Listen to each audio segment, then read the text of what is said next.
Ms. Mack again. I'm a researcher involved with education, in particular learning logistics, which is the efficiency of learning, and neurocognitive development. I am also a child advocate, and as a child advocate, it is important that we reduce unnecessary, ill-gotten stress for children, like using materials written for a different grade level or material with indoctrinating slants, that means opinions over fact. But we should not entirely remove or avoid experiences that may teach us specific skills. Standardized tests, if presented fairly, can be a great teaching tool. We know that standardized testing is a part of our society. There are entrance and exit tests for higher institutions of learning. There are entrance tests for private schools and industry. Tests are given to enter a field, including the armed forces. Some tests are given to be hired for a job, and some are given for firing one. Testing is a tool for determining eligibility or ineligibility for many positions. To become a teacher, like myself, one has to take a test to enter college, and I have to take an exit test to acquire my certification. Learning about standardized testing, which is different from classroom testing, is important.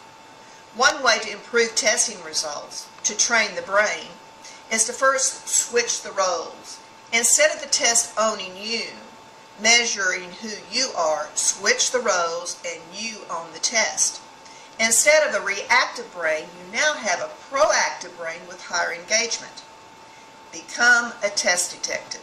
Look for clues that help recognize the MO of this particular test. First, obtain copies of old tests. Google the words release test, STAAR, TAX, or FCAT in Florida. All are influenced by Pearson, so their characteristics will be closely the same. Take the answer sheet and circle all the correct answers before you read and examine the test. This allows the brain to see the correct answer first as we work through the process. Prove the correct answer is true. Work it out in visual steps, and if you don't know how to do it, obtain help from someone else who does. But more importantly, disprove the other answers. Then determine which wrong answer could be called the easiest wrong answer. Test designers place distractors that guide unskilled students or unskilled detectives to wrong answers. Distractors are much like the tools a criminal would use to trick the detective to come to the wrong conclusion, like planting unnecessary evidence or wiping fingerprints away. So, for every question reviewed and studied, always seek the correct or desired answer, but also establish a habit of quickly reorganizing or recognizing the reason for the easiest wrong answer.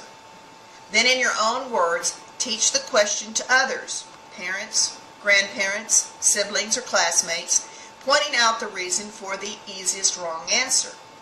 Pretty soon, your brain will quickly spot patterns of how questions are made. There are other test detective skills that are fun and help make standardized testing not only bearable, but highly beneficial for any test given. Learning the different types of distractors, false clues, or setting the stage with Sherlock Holmes, high thinking, are two examples.